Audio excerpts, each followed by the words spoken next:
नमस्कार, आप जुड़ चुके हैं द न्यूज नाउ के साथ। मैं हूं आपके साथ रोमी केरनी और मेरे साथ मेरे सहयोगी रजत वोरा। हम दोनों लेकर हाजिर हैं आज की एक बार फिर वो डिस्कशन जिस पर हम चर्चा करते हैं। सारी पॉजिटिव डेवलपमेंट्स किस तरीके से आगे होती हुई नजर आ रही हैं और साथ ही साथ कोविड-19 के अपडेट को भी। तो रजत, आज की अगर बात करें तो आज 27 नए मामले जो हैं एक बार फिर देखने को मिल रहे हैं। इस 27 मामलों की अगर बात करें तो ये 25 जो हैं श्रीनगर से हैं और इसके कश्मीर डिवीजन से हैं, और इसके साथ जो 2 मामले हैं जिसका कल आपने अपडेट भी दिया था कि सांबा से जो 2 मामले हैं वो ये 2 मामले हैं। टोटल 27 और इसके साथ साथ रिकवरीज की बात करें तो 7 पेशेंट्स जो हैं आज रिकवर होने की सूचना मिली है। टोटल अब एक्टिव केसेस रजत अगर बात की जाए तो 404 पर जो है यह आंकड़ा रजत पहुंच चुका है, जिसमें से अगर अब मैं ये भी बात करते हैं कि जैसे हमने बोला 25 जो है कश्मीर संभाग से बताए जा रहे हैं, जिसमें से 15 जो है श्रीनगर से हैं, इसके साथ 4 अनंतनाग से, 3 शोपियां से और 3 बारामूला से हैं रजत। तो कहीं ना कहीं जैसे कि हमने बात की थी कल भी कि पॉजिटिव डेवलपमेंट्स भी देखने को मिल रही हैं और इसके साथ साथ जो नेगेटिविटी है उसको कम जो है डिस्कस करने की जरूरत है, कम उस पर ध्यान देने की जरूरत है, पर आंकड़ों पर जो है वो नजर दौड़ाने की जरूरत है। तो 27 आज जो है टोटल नए मामले देखने को मिल रहे हैं, क्या कहेंगे रजत? जी बिल्कुल 27 मामले हैं और कई सारी रिकवरीज भी लगातार तेजी से हो रही हैं। तो 27 मामलों में पहले बता दूं कि जम्मू डिवीज़न में 2 मामले आए हैं। बड़े दिन बाद एक खबर आई कि जम्मू डिवीज़न से 2 मामले आए हैं और चिंता का विषय इसलिए है क्योंकि ये जो 2 लोग हैं अब पता नहीं चल पा रहा कि एग्जैक्टली आपको कितने दिन एक व्यक्ति को क्वारंटाइन रखना होगा ताकि आप सही पता चला पाओ कि ये व्यक्ति कब तक इसके सिम्टम्स जो है वो डेवलप होना शुरू होंगे। अगर कल वाली सिचुएशन को हम इमेजिन करें, फॉर एग्जांपल अगर वो व्यक्ति पिछले 15 दिन या 16 दिन पहले, क्योंकि उसके बाद से लगातार लॉकडाउन लगा दिया गया, अगर 15-20 दिन पहले से वो जम्मू कश्मीर में एंटर हुआ, अगर जम्मू कश्मीर में एंटर हुआ तो लखनपुर में उसने कठुआ में जहाँ पर जंगलोट में जो क्वारंटीन सेंटर्स बनाए गए हैं वहाँ उसने दिन काटे होंगे उन दोनों ने। उसके बाद उनको सांबा भेजा गया। अब क्वारंटीन के बाद जब वो सांबा आए हैं वहाँ पर उनके सिम्टम्स दिखे, टेस्ट किया गया और फिर वो पॉजिटिव आए हैं।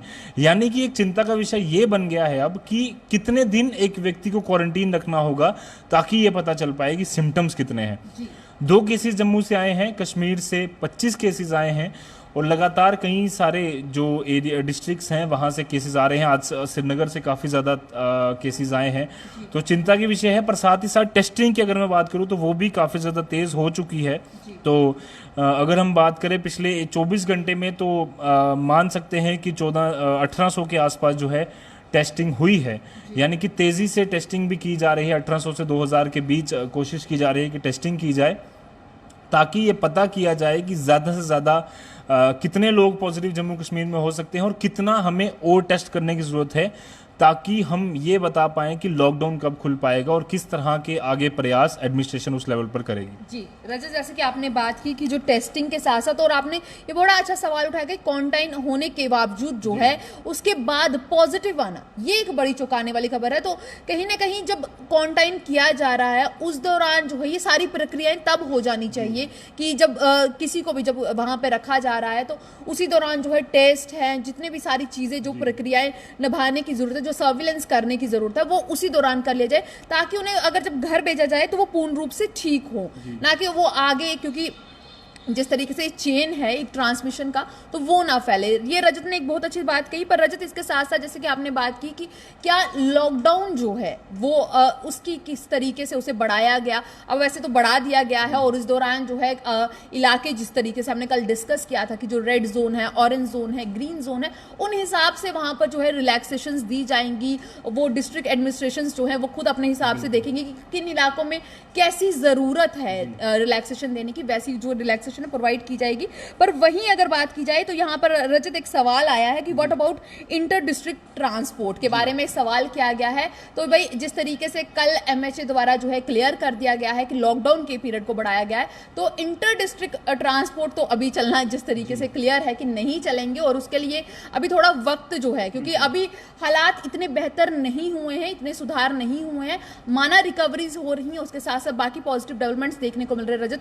बट जिस तरीके से ये सवाल आ रहा है कि जैसे कि कब चलाए जाएंगे तो अभी इस पर कोई भी क्लियर नहीं है, जब तक डिस्ट्रिक्ट एडमिनिस्ट्रेशन खुद कोई फैसला नहीं लेती है। इसके साथ साथ दूसरा सवाल रजत इस दौरान आया है कि विच प्लेस इन जम्मू की, कहां से ये 2 केसेस आए हैं। तो आपको बता दिया गया है कि ये दोनों केसेस जो हैं सांबा से हैं। जी हाँ, सांबा से सामने आए हैं। कल जो रात को ये है इसकी खबर आई थी और आज जो है इसको क्लियर कर दिया गया है मीडिया बुलेटिन के द्वारा भी कि जो 2 केसेस यानी कि 27 केसेस में जो 2 केसेस हैं वो सांबा डिस्ट्रिक्ट से है। रजत बिल्कुल सही किया, सही कहा आपने। और जिस तरह से हम बात कर रहे हैं कि पॉजिटिव केसेस लगातार आ रहे हैं, तो हमें ये भी देखना होगा कि टेस्टिंग कितनी की जा रही है और उसकी रेशो क्या है कि हमें कितने % आ रहे हैं। तो ओवरऑल अगर मैं देश की बात करूं तो पहले 4.3, 4.6 यानी कि जितने टेस्ट हो रहे हैं उसमें से 4.3 या 4.6% तक लोग पॉजिटिव आते हैं। मसलन के तौर पर अगर फॉर एग्जांपल 100 लोगों को टेस्ट होता है तो उसमें से 4 या फिर 5 लोग पॉजिटिव आते हैं, इससे ज़्यादा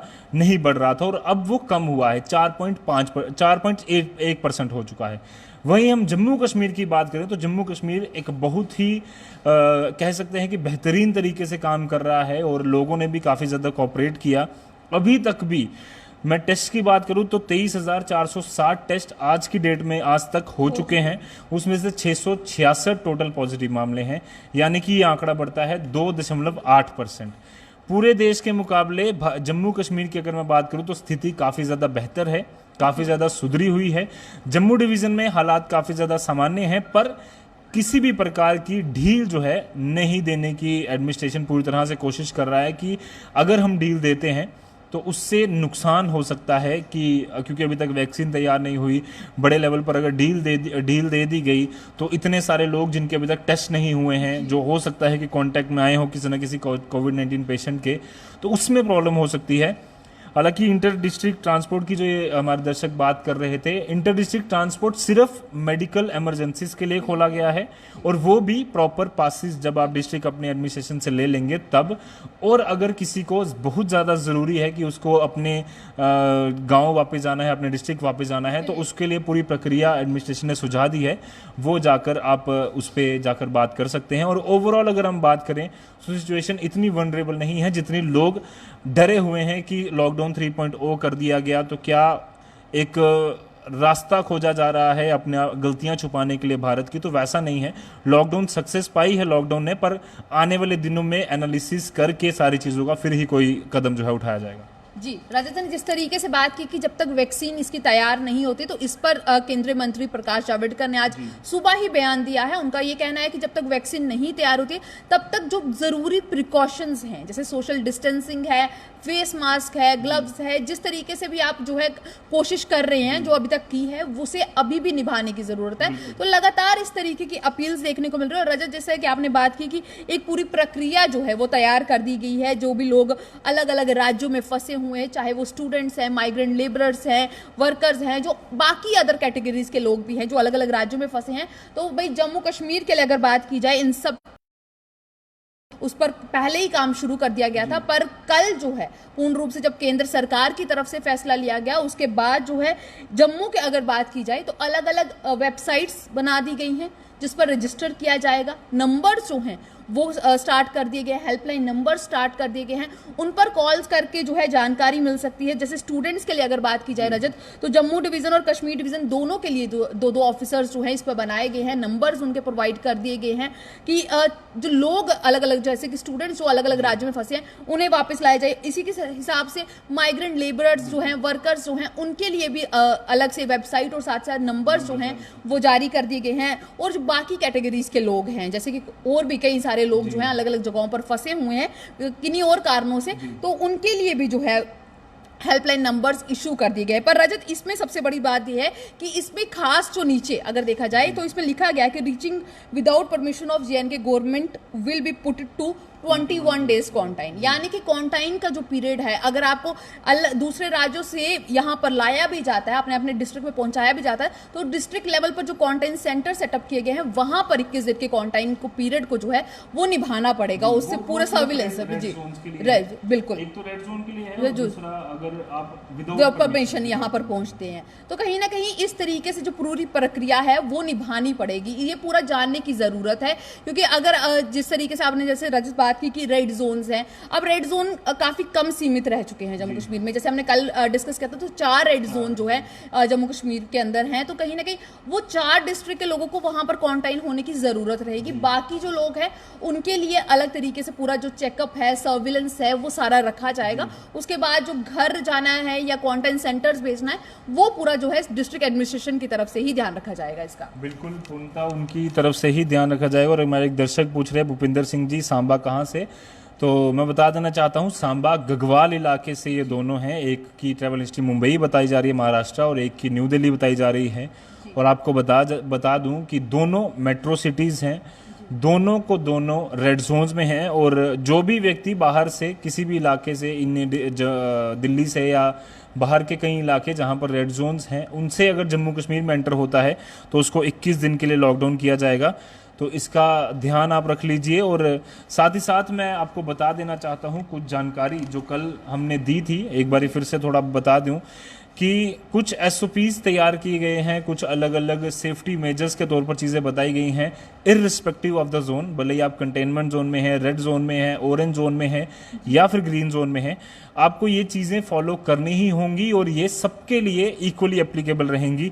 सबसे पहला सेक्शन 144 और सीआरपीसी, ये धारा 144 जो है वो लगी रहेगी। ये इस पर किसी प्रकार की ढील देने की जो है वो सोचा नहीं गया है। इसमें यही है कि 4 या 4 से ज़्यादा लोग एक जगह पर खड़े नहीं हो पाएंगे, वो तो ऑब्वियस है क्योंकि सोशल डिस्टेंसिंग का पालन करना है। रात 7 बजे से लेकर अगले दिन सुबह 7 बजे तक कोई भी नॉन एसेंशियल जो गुड्स की सप्लाई है वो नहीं की जा सकती। नॉन एसेंशियल एक्टिविटीज़ वहाँ पर नहीं की जाएंगी, जिसमें कि हेल्थ इमरजेंसीज जो ज़रूरत है वो एसेंशियल सर्विस है। बाकी जो एसेंशियल गुड्स की सप्लाई है जिसमें ट्रक्स आते हैं, आवाजाही करते हैं, उनको अलो किया जाएगा। पर उसके अलावा जो नॉन एसेंशियल एक्टिविटीज़ हैं उनको अलो नहीं किया जाएगा। एज बार यहाँ पर ज़रूर है, वो देखना होगा। 65 वर्ष के ऊपर और 10 वर्ष के नीचे किसी भी व्यक्ति को आने जाने की मनाही होगी। बाजार वो नहीं जा पाएगा। किसी को भी कुछ सामान खरीदना है तो वो 65 से नीचे होना चाहिए और 10 साल से ऊपर होना चाहिए। उन चीज़ों को ध्यान रखना होगा। और अभी भी कहा गया है कि ओपीडीज कंटेनमेंट जोन में नहीं चलेंगी। रेड जोन, ऑरेंज जोन या ग्रीन जोन में सोशल डिस्टेंसिंग का पालन कर कर ये सारी चीज़ें चलेंगी। और मेरे पास करीबन 13 पेज का ये जो ऑर्डर है कल जो आया था एमएचए द्वारा, उसमें साफ तौर पर कहा गया है कि जितनी भी ये चीज़ें हैं तब तक आप तक एप्लीकेबल नहीं होंगी, तब तक आपके डिस्ट्रिक्ट में, आपके एरिया में नहीं लगेंगी, जब तक डिस्ट्रिक्ट एडमिनिस्ट्रेशन अलग से उस पर पूरी तरह से अपना ऑर्डर नहीं निकाल दे कि कौन सी दुकानें कितनी देर के लिए कहाँ कहाँ खुलेंगी। तो ये डिसाइड करना अभी भी डिस्ट्रिक्ट एडमिनिस्ट्रेशन का काम है। जी रजत, एक और सवाल इस बीच आया है कि जो नंबर्स दिए गए हैं, हेल्पलाइन नंबर्स, उस पर कोई भी रिस्पॉन्ड नहीं कर रहा है।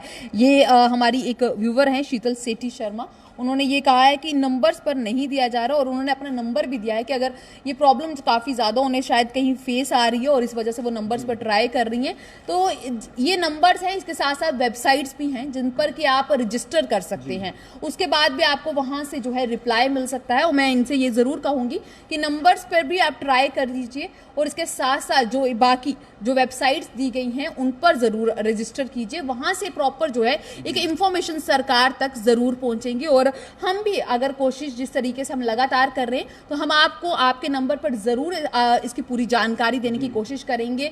यहाँ से पूरी जानकारी कलेक्ट करने के बाद कि क्यों नहीं इन नंबर्स पर जो है रजत रिप्लाई किया जा रहा है, क्योंकि बहुत सारे बच्चे जो हैं, स्टूडेंट्स हैं, वर्कर्स हैं, बहुत सारे लोग जो हैं इस समय अलग अलग राज्यों में फंसे हुए हैं। पेरेंट्स हैं, उनके घर वाले हैं जो थोड़ी चिंता में हैं, और जिसके चलते इस तरीके से जो है लगातार मैसेजेस किए जा रहे हैं, फ़ोन कॉल्स किए जा रहे हैं। तो लगातार कोशिश हमारी तरफ से भी जारी है, और हम यही कहेंगे कि आप भी जो है ऐसी कोशिशों में लगे रहें, ताकि जल्द से जल्द जो आपके परिवार वाले अलग जगहों पर फंसे हैं उन्हें जल्द से वापस लाया जाए। तो रजत, जैसे कि आपने आज के आंकड़ों पर भी नज़र दौड़ा दे, तो अब एक्टिव केसेस की बात कर ले।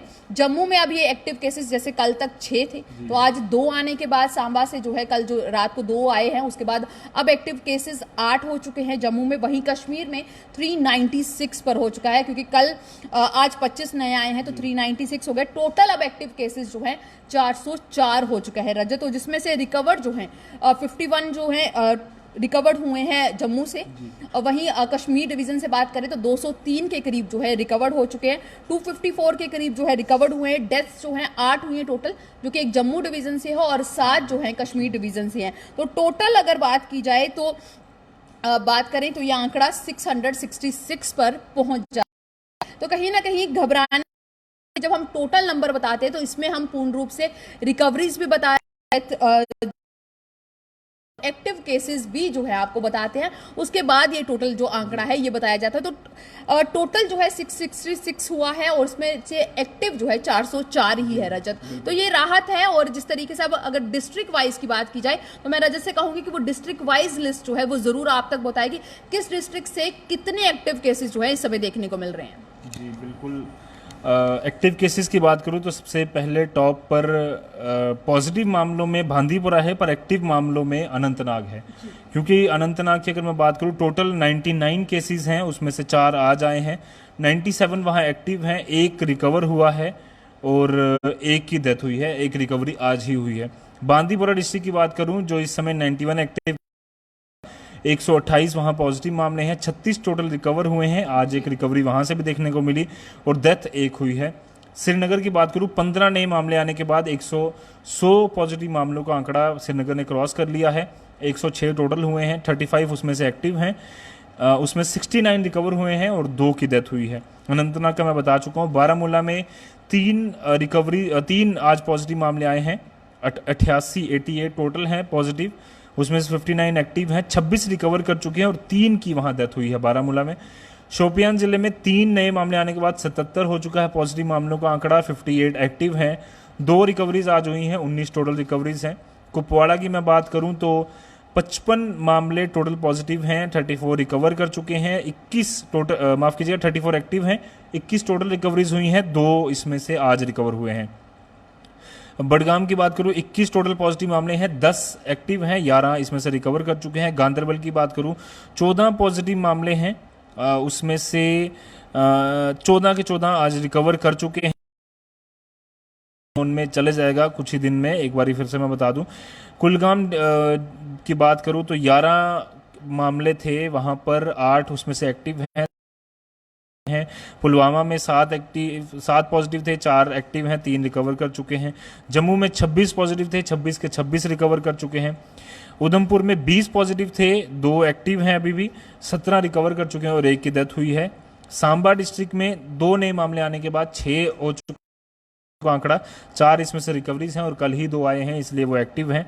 रजौरी में 4 पॉजिटिव मामले थे, 1 अभी एक्टिव है और 3 रिकवर कर चुके हैं। कठुआ में भी 1 पॉजिटिव मामला था, 1 एक्टिव है। किश्तवाड़ में 1 पॉजिटिव मामला था, 1 रिकवर कर चुका है। रामबन में भी 1 पॉजिटिव मामला था, 1 एक्टिव है और रियासी में भी 1 पॉजिटिव मामला था, 1 एक्टिव है। 27 मामले आज टोटल आए, 666 टोटल पॉजिटिव हैं, 404 उसमें से एक्टिव हैं। साथ ही साथ आपको बता दूं 7 आज रिकवरीज हुई, 254 टोटल रिकवर कर चुके हैं और 8 की डेथ हुई है। ये मोटा मोटी आंकड़ा जो आज मीडिया बुलेटिन में आया है। अभी कुछ ही देर में शायद और लगातार, क्योंकि टेस्टिंग चलती रहती है और जब भी पता चलता है तो उसके बाद उस व्यक्ति को आइसोलेट किया जाता है। तो लगातार टेस्टिंग भी तेज़ की जा रही है और कोशिश की जा रही है कि ज़्यादा से ज़्यादा मामलों का पता चल पाए। अब रोमी, जो हमने एक सवाल यहाँ पर पुट भी किया है आज का, कि इस देर की लॉकडाउन जो है वो एक लौता रास्ता है इससे बचने के लिए, कोविड-19 से, क्योंकि कई सारे लोग अब सवाल पूछना शुरू हो चुके हैं कि तीसरे चरण जो है वो लॉकडाउन का शुरू हो जाएगा परसों से, 4 तारीख से। कई सारे बदलाव किए गए हैं उसमें, और अगर लॉकडाउन खोल दिया जाता है तो क्या एकदम से स्पाइक आएगा, एकदम से जंप आएगा कोविड-19 के केसेस में? तो इस पर किस तरह से स्ट्रेटजी रहनी चाहिए गवर्नमेंट की, उस पर थोड़ी चर्चा करनी चाहिए। जैसे रजत, ये सवाल जो है कल, क्या लॉकडाउन जो है उसे खत्म कर दिया जाएगा, क्योंकि कल 1 मई थी और इस दौरान जो है प्रधानमंत्री जो है मीटिंग करते हुए भी नजर आए और ये कल शाम को क्लियर हो गया कि लॉकडाउन की जो अवधि है यानी कि उसे 17 मई तक बढ़ा दिया गया है। तीसरे चरण का जो लॉकडाउन है उसे लगा दिया गया है।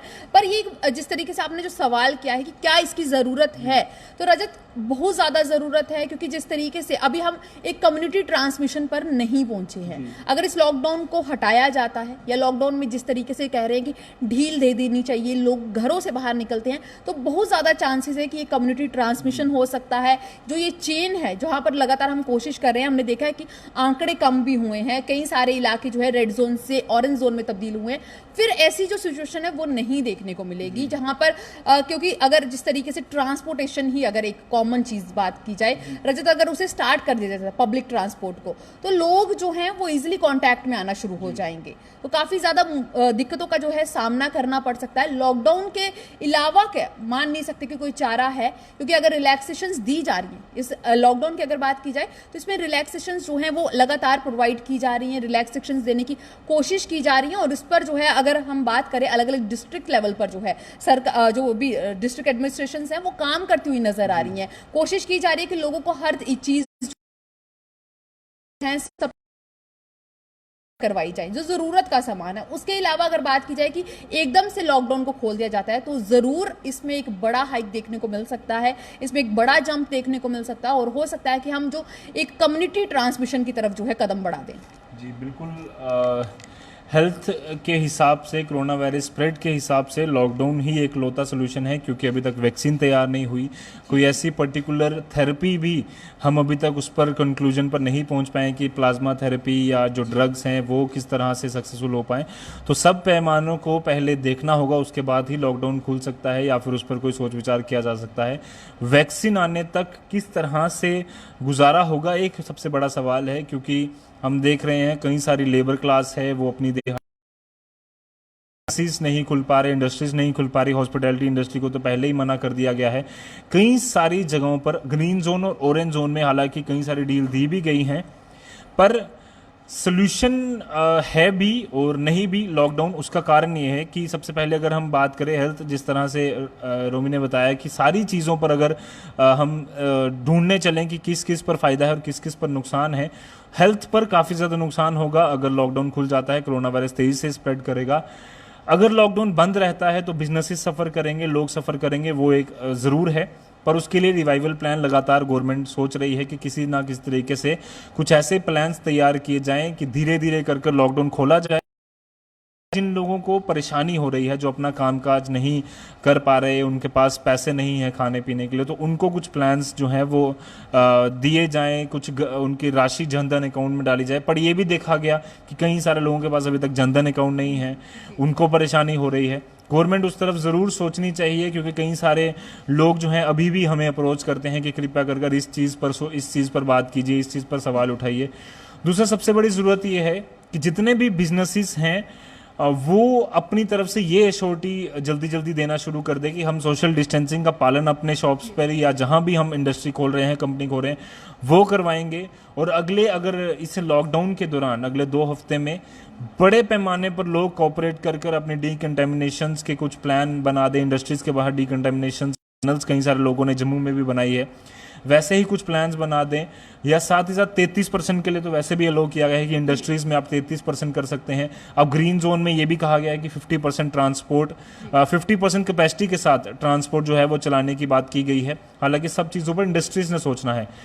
ऑब्वियसली लॉकडाउन जो है वो एक लौता या मतलब कि एक सोल्यूशन तो नहीं है, बट इस समय क्योंकि इंडिया के पास और कोई ऑप्शन नहीं है, तो इसलिए लॉकडाउन को अभी जारी रखना ही एक लौता सोल्यूशन है जो अभी नज़र आ रहा है। पर इसके साथ साथ टेस्टिंग को भी और तेज करने की जरूरत।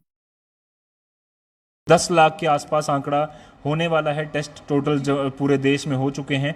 तो फिर भी इंडिया की अगर मैं बात करूं तो आंकड़ा काफ़ी ज़्यादा अच्छा है। 24 से 25 लोग जब टेस्ट करते हैं उसके बाद एक व्यक्ति जो है पता चलता है कि वो पॉजिटिव है। तो सारी चीज़ों को देखते हुए ये लगता है कि लॉकडाउन सक्सेसफुल हो रहा है, पर साथ ही साथ एडमिनिस्ट्रेशन को और तेज़ी से लोगों तक रीच आउट करने के लिए, लोगों की जो समस्याएं हैं जिस पर बिजनेस पे इफेक्ट हो रहा है, लोग कमाई नहीं कर पा रहे, काफ़ी सारे लोगों की जॉब लॉस हो रहा है, पे कट्स हो रही हैं, उन चीज़ों पर भी एडमिनिस्ट्रेशन को तेज़ी से ध्यान देना होगा और बिजनेसेस को सपोर्ट करने के लिए कुछ रिवाइवल पैकेजेस जल्द से जल्द बड़े पैमाने पर लाने होंगे। जी, रजत ने से बात की कि ये अब सरकार का पूरा रूप से फैसला है कि किस तरीके से जो है पैकेजेस अनाउंस किए जाते हैं, किस किस लोगों को, किन किन कैटेगरी के लोगों को जो है राहत पहुंचाने की काम किया जाता है। ये सब चीज़ें जो है रजत किए जाएंगी और शायद इस पर प्लान जो है वो शायद शुरू भी कर दिया गया है काम, क्योंकि कल भी अगर हम देखें तो इसके साथ साथ ये भी अनाउंसमेंट किया गया था कि जल्द ही जो है राहत पैकेज एक और अनाउंस करने की कोशिश की जाएगी जिस तरीके। हाँ, निर्मला सीतारमन और प्रधानमंत्री नरेंद्र मोदी की एक मीटिंग है, अभी चल रही होगी शायद, तो वो भी डिसाइड करेंगे कि जो दूसरा रिवाइवल पैकेज एक देना है, पहले भी कहीं काफ़ी बड़ा पैकेज इंडिया ने दिया है, दूसरा रिवाइवल पैकेज में किस तरह से इंडस्ट्रीज को बूस्ट किया जाए, उस पर उम्मीद काफ़ी बड़ी है कि इंडस्ट्रीज को किस तरह से दिया जाए। टैक्स में रिबेट की उम्मीद की जा रही है कि टैक्स में कुछ रिबेट दी जाए ताकि मार्केट में पैसा फिर से आए, इंडस्ट्रियलिस्ट को पुश किया जाए, उनको ये एक कुछ बेनिफिट्स ऐसे बताए जाएं कि एक कुछ रिवॉर्ड जैसे दिए जाएं ताकि वो मार्केट में पैसा लगाकर शेयर मार्केट में हो या फिर बाज़ारों से चीज़ें खरीदने की बात हो, वो मार्केट में पैसा आए ताकि लिक्विडिटी बनी रहे और लोग जो हैं, गरीब जनता जो है, उन तक किस प्रकार का जो प्रेशर बड़े लेवल पर अब पहुंचना शुरू हो चुका है वो ना बने। बिल्कुल रजत, जिस तरीके से आपने कहा तो पहले भी ऐसा पैकेज एक अनाउंस हो चुका है और उम्मीद तो यही है कि कल जो है एक और बड़े पैकेज की अनाउंसमेंट कर दी जाएगी। तो रजत, मुझे लगता है काफ़ी ज़्यादा वक्त हमने अपने व्यूवर्स का भी लिया है और अब आखिर में बात करते हैं, जैसे हम रिलैक्सेशन की बात करें तो सांबा डिस्ट्रिक्ट के लिए जो रिलैक्सेशन हैं वो अनाउंस कर दी गई हैं, जिसमें रजत बात की जाए तो सबसे पहले जो पूरे हफ्ते खुली रहेंगी दुकानें, यानी कि उसमें मेडिसिन टेस्टिंग लैब्स हैं, डॉक्टर्स की क्लिनिक्स हैं, मिल्क शॉप्स है, वेजिटेबल्स और फ्रूट वेंडर्स जो हैं वो खुले रहेंगे, उनकी शॉप्स, बेकरी और पोल्ट्री, माफ़ी चाहूँगी, बेकरीज जो हैं वो खुली रहेंगी। इसके लिए जो है टाइमिंग जो है सुबह 8 से लेकर 11 बजे तक का टाइमिंग जो है वो रजत रखा गया है। इसी दौरान हफ्ते के 5 दिन जो है दुकानें खुली रहेंगी, यानी कि ग्रोसरी स्टोर्स जो है हफ्ते के 5 दिन वहाँ पर ऑपरेट करेंगे, जिसमें कि मंडे, ट्यूसडे, थर्सडे, फ्राइडे और सैटरडे रखा गया है, यानी कि संडे और वेडनेसडे जो है इसमें नहीं इंक्लूड किया गया है। ये भी सुबह 8 से लेकर 11 बजे तक जो है ऑपरेट करेंगी। स्टेशनरी शॉप्स की बात करें, मोबाइल शॉप्स की बात करें या बाकी इलेक्ट्रॉनिक के रिलेटेड जो शॉप्स हैं वो हफ्ते के 2 दिन ऑपरेट करने की बात कर दी गई है, जिसमें कि वो भी टाइमिंग जो है सुबह 8 से लेकर 11 बजे तक, यानी कि वेडनेसडे और सैटरडे को ये लोग जो है ऑपरेट कर पाएंगे। तो इस तरीके से अब रजत अगर बात की जाए, जैसे सांबा डिस्ट्रिक्ट में जो है ये रिलैक्सेशन दी गई है, इसका मतलब ये है कि जो बिजनेस हैं, जिनके बिजनेस वेंचर्स हैं वो अब खोल पाएंगे, उनको शायद थोड़ा मौका मिल जाएगा। अपना जो एक बड़ा लॉस देखने को मिला है, लगातार लॉस उनके झेलने को मिल रहा है उन्हें, वो शायद इससे थोड़ा थोड़ा उभरना शुरू कर देंगे। और पर वहाँ पर ज़रूरत क्या है, इसके साथ साथ ये भी एक बड़ा ध्यान रखना है कि सोशल डिस्टेंसिंग और बाकी जो प्रिकॉशंस है वो लेने की ज़रूरत है, तभी जो है ये इस तरीके से आगे भी कंटिन्यू रखा जाएगा। अगर इसके वायलेशंस दिखते हैं तो शायद ये रिलैक्सेशंस जो हैं ये बंद कर दी जाएंगी। जो अभी ऑर्डर निकला है उसमें तो इस तरीके से जो है पूरा स्ट्रक्चर रजत तैयार किया गया है। जी बिल्कुल, एक बेहतरीन स्ट्रक्चर है और कोशिश की जा रही है धीरे धीरे इकोनॉमी एक्टिविटीज़ जो हैं वो चलना शुरू हो जाएं ताकि लोग अपना जो रोज़मर्रा का काम है वो भी कर पाएं और साथ ही साथ कुछ कमाई भी धीरे धीरे करना शुरू हो जाएं। काफ़ी ज़्यादा लॉस ऑलरेडी हो चुका है। एक हमारे दर्शक है तनवीर मलिक जी, ये सवाल पूछ रहे हैं, can 4 wheelers shows it's movement in inter district and inter district specially in orange zone. Orange zone में मैं कह दूं, ऑरेंज जोन और ग्रीन जोन में कहा गया है इस ऑर्डर के हिसाब से, पर उससे पहले डिस्ट्रिक्ट एडमिनिस्ट्रेशन को ये संज्ञान लेना है कि किस तरह के हालात हैं और कहाँ जाना चाहते हैं आप 4 व्हीलर में। पर उसमें एक चीज़ ज़रूर देखनी है, अगर आप ऑरेंज जोन में हैं तो एक व्यक्ति ड्राइवर के साथ सिर्फ 2 ही व्यक्ति जा पाएंगे, यानी कि टोटल मिलाकर 3 मैक्सिमम लोग जा पाएंगे और वो भी subject to district administration order वो जब आता है। तो फिलहाल के लिए मुझे लगता है हमने काफ़ी सारी बातें कर दी, काफ़ी सारे चीज़ों पर हमने सवालों का जवाब भी दिया। अगर कुछ और सवाल हैं तो आप हमसे पूछते रहिए, हम कोशिश करेंगे जब भी आपके साथ जुड़ते रहेंगे तो आपके सवालों का जवाब देते रहेंगे। मुझे और मेरी सहयोगी रोमी केरनी और हमारे कैमरामैन अंकुर सेठी को फिलहाल के लिए इस अपडेट से दीजिए इजाज़त। बाकी सब अपडेट्स के लिए, बाकी सब खबरों के लिए बने रहिए द न्यूज़ नाउ के साथ। धन्यवाद।